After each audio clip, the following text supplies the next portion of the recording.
authored more than 50 publications in high-impact journals, and she's going to talk to us about a very important subject, how they can transfer more and more frozen embryos. She's going to talk about optimal interview for preparation for frozen embryo transfer.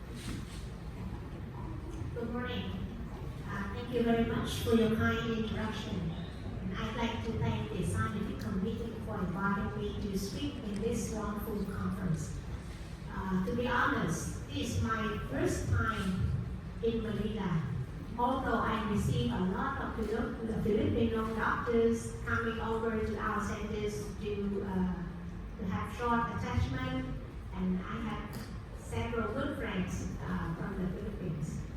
So my talk today is about the optimal endometrial preparation for frozen embryo transfer. I have nothing to disclose. I think this topic is of current interest because frozen transfer nowadays has been increasing dramatically in the world.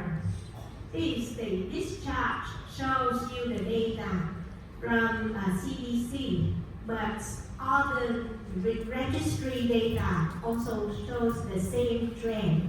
You can see here in 25, the percentage of frozen transfer cycles is only about 20%, but it goes up to almost 50% in 2014.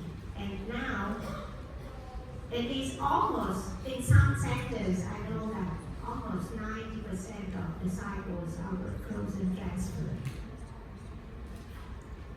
Before going into discussion about this topic, I'd like to go over with all of you about the terminology. We have, as you can see here, we have different types of endometrial preparation protocol. One is artificial cycles. You may see in the literature that AC means that artificial cycles, or programmed cycles, or hormonal replacement therapy. The same. Those terms indicates the use of exogenous hormones to prepare the endometrium. And you will see natural cycle, and you will see modified natural cycles and stimulation cycle. So what artificial cycles? We apply the exogenous hormones, estradiol followed by progesterone to prepare the endometrium for frozen transfer. And by doing that, most of the time we start the use of estradiol at the beginning of the cycles. So by doing that, we inhibit the growth of the dominant follicles. We inhibit ovulation and luteinization. Therefore, for artificial cycles, there is no corpus luteum formed. And later on, we will discuss about the consequences of no corpus luteum in the artificial cycles. And by using exogenous proteins, we create the window of implantation. And this type of cycles can be applied to all types of patients: ovulatory women, PCOS women, perimenopausal women, menopausal women. But for natural cycles, we don't use medication at all. We track the growth of the follicle in the natural cycles, and we identify the window of implantation by measuring LH, monitoring the growth of the follicles. And this type of cycles can be only applicable to women with regular cycle. Modified natural cycles is very similar to natural cycles. But in this type of cycle, we will use HCG for triggering ovulation. And we don't need to, in some studies, we don't need to monitor the LH search and just do ultrasound to follow the cycle and the growth of the follicles.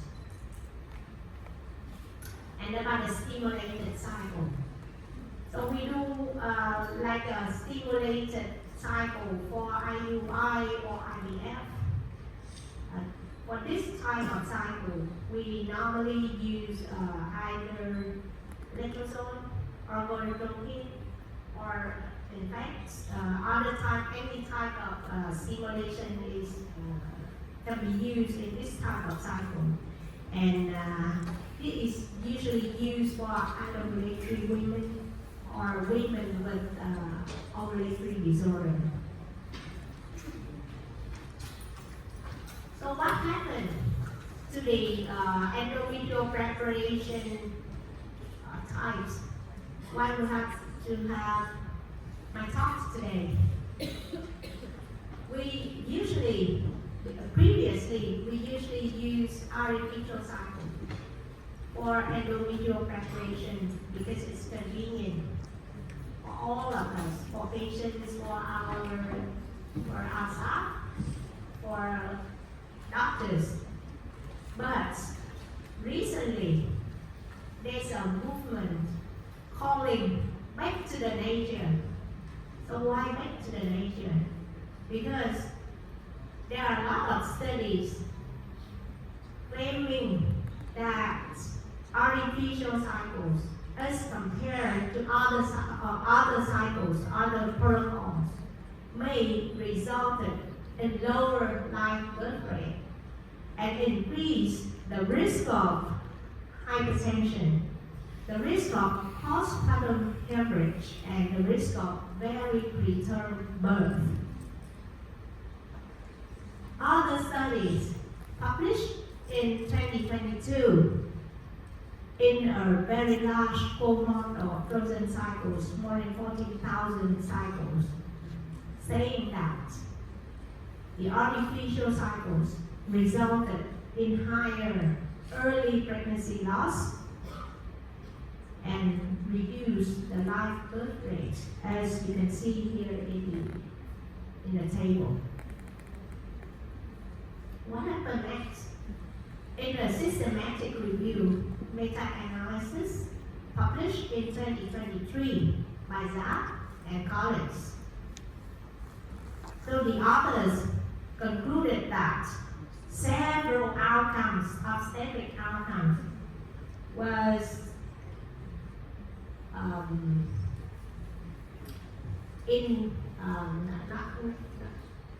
disadvantage from artificial cycles. But as you can see here, as compared to natural cycles, the artificial cycles resulted in higher obstetric complications, such as preeclampsia, hypertension, postpartum hemorrhage, preterm birth, and therefore artificial cycles is considered less safe for mother and child. So is it true?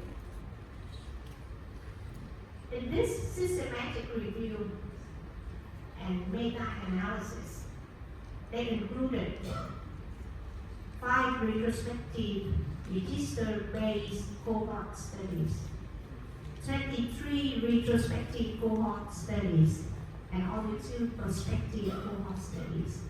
So therefore, the majority of studies included in the review, in the systematic review, were retrospective and observational studies. Those are of poor or moderate quality of evidence.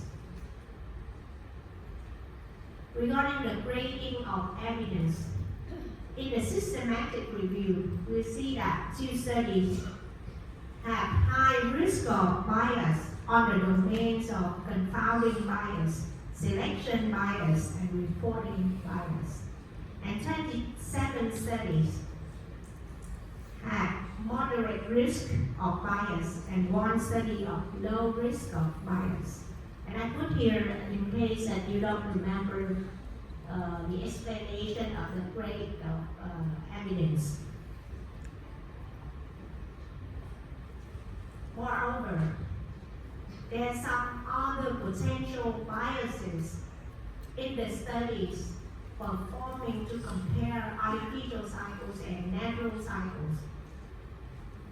There's a great variety of included studies in terms of timeline of 30 stage of number of embryos transferred, freezing protocols with or without pre-implantation genetic testing, and different definitions of GDM, hypertension, congenital anomalies, blah, blah, blah, were used in a systematic review and the previous retrospective studies regarding this topic.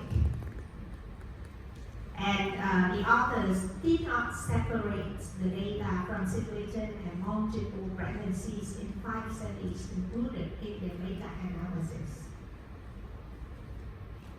One of the big problem with all the studies that comparing natural cycles and artificial cycles is, to me, is the selection bias. It's about the study population.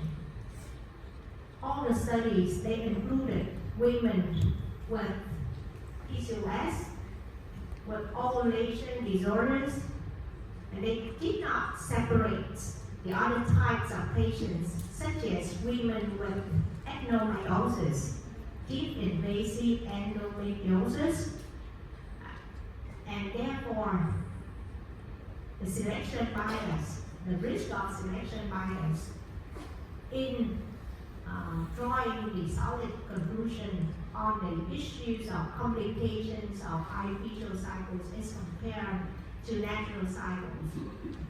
Because women with PCOS or ovulatory disorders, they have the underlying background of GDM, risk of GDM, of hypertension, and other complications, obstetric complications.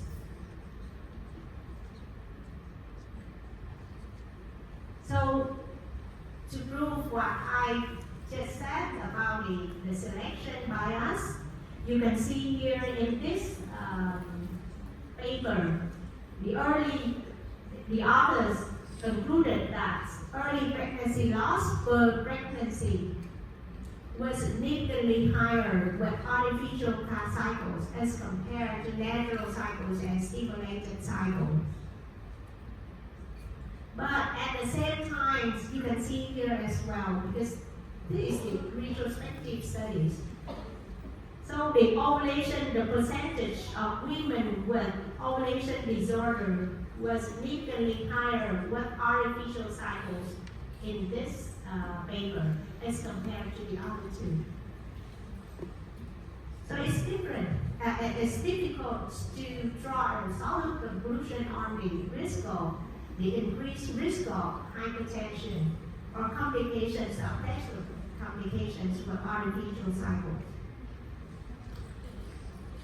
The only Cochrane review so far saying that there is insufficient evidence on the use of any particular intervention for endometrial preparation in women undergoing frozen embryo transfer.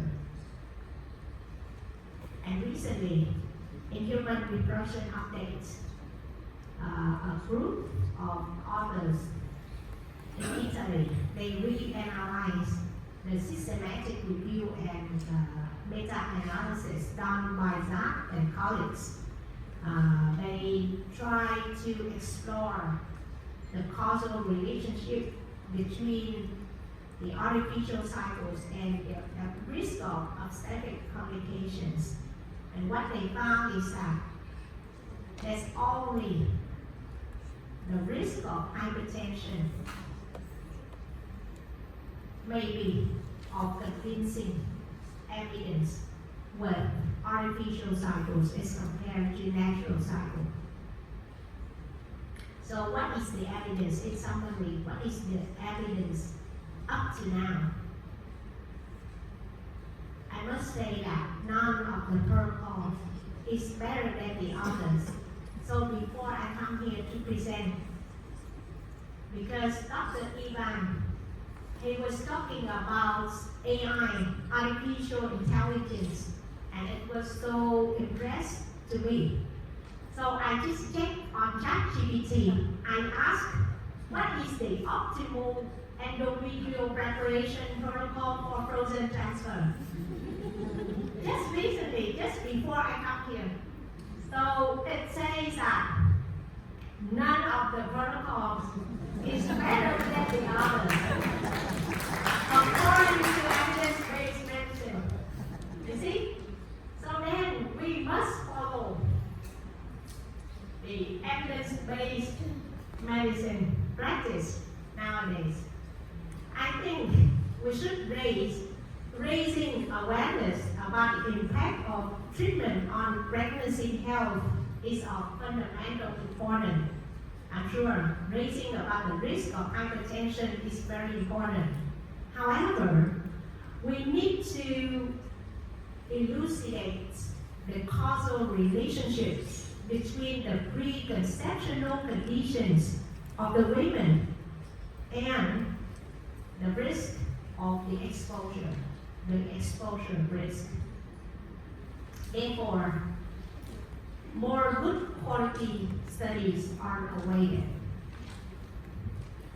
And here, I would like to share with you, for the first time, a large RCT comparing head-to-head 3 types of protocols for endometrial preparation for frozen transfer. Artificial cycles compared to true natural cycles and modified natural cycles, and was conducted at our center. The sample size was 1,428 women, and those women are ovulatory women only. And the studies already completed, the manuscript already accepted for publication, and is going to be online at the end of June. However, it's due to the embargo policy of the journal. We cannot show you all the data, but I will share to you only the main findings of the studies. So from March 2021 to March 2023, we randomized 1,428 women into 3 protocols. And the primary outcomes was live birth rate after 1 frozen embryo transfer.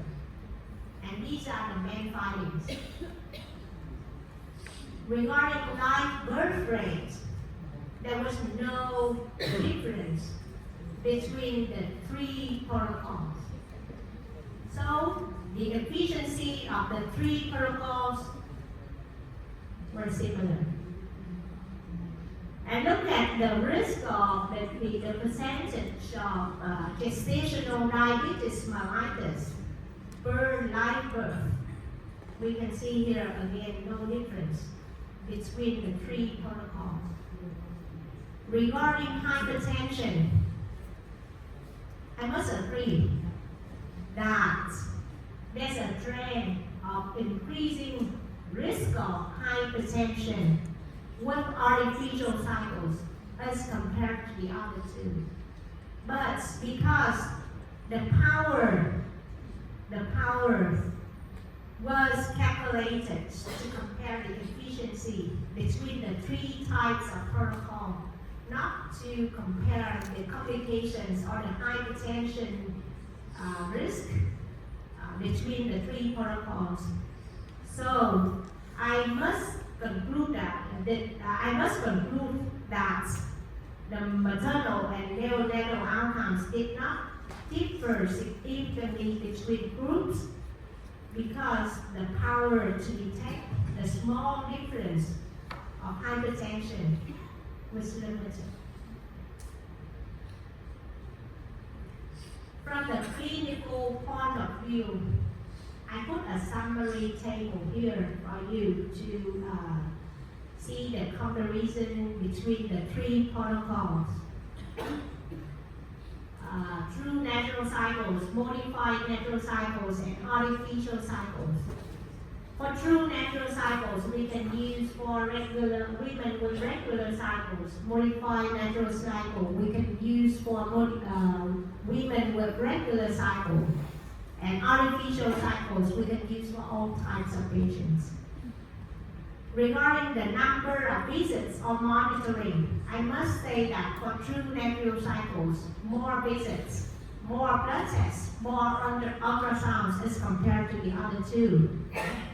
Regarding the timing of frozen embryo transfer, true natural cycles doesn't give you the flexibility for the timing of the transfer. The artificial cycles give you the high flexibility of the timing of frozen transfer, especially it can help to avoid a high volume of work on certain days in busy clinics where we have like 8,000, 10,000 frozen transfer like our centers. And the risk, regarding the risk of cycle cancellation, for true natural cycles and modified natural cycles, from literature so far is around 20%.